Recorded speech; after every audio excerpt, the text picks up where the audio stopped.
రాజా కొడక సూత్రాన్ని జనం ఆడేసాను ఇన్ని వరకు ఉంది పొలం నాది ఏమాట మాట్లాడుతూ అమ్మ ముత్తాతల కాంచుంది నువ్వేం మాట అనుకో నువ్వు సైడ్ జరగనా చూడు అది నువ్వు ఏ కొడక నేను ఇడి వరకు గట్టు కాసే నువ్వు సూత్రాచే సూత్ర చూలే అనక నువ్వు సైడ్ జరగనా కొడక నువ్వు గట్ట మాట్లాడు గట్టి ఇడి వరకు అన్న ఊకెందుకు కొట్లాడతారన్న ఫేస్ సర్వేర్ ని తోలుకొచ్చుకున్నాను అబ్బా ఎవరిని వంకాయ కానీ తోలుకొచ్చినా నా పొలం ఉండేది ఆడికే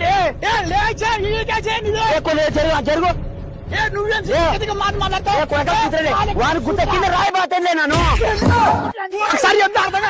ఆడిపోతా ఆడికొస్తా ఈడికొస్తా ఈడికొస్తా ఆడిపోతా ఆడికొస్తా ఈడికొస్తా గాడు కొడక మరి ఎంజాయ్మెంట్ అక్కడే చచ్చిపోమంటే పొద్దున్న తొట్టి దాకా నేనేటో చుట్టే మీరు ఒక్కరి పంచాయతీ ఇప్పుడే రావాలా మీరు ఒక్కరికి 100 ఎకరాలు పెట్టుకుని నేను ఎరిగే కన్నా పడి నా రసగుల్లాల పంచాయతీ కరెక్ట్ వచ్చా అనే టైంకే వచ్చేసి చచ్చింది నా బట్టలు సింగల్ వారు నా బట్టలారా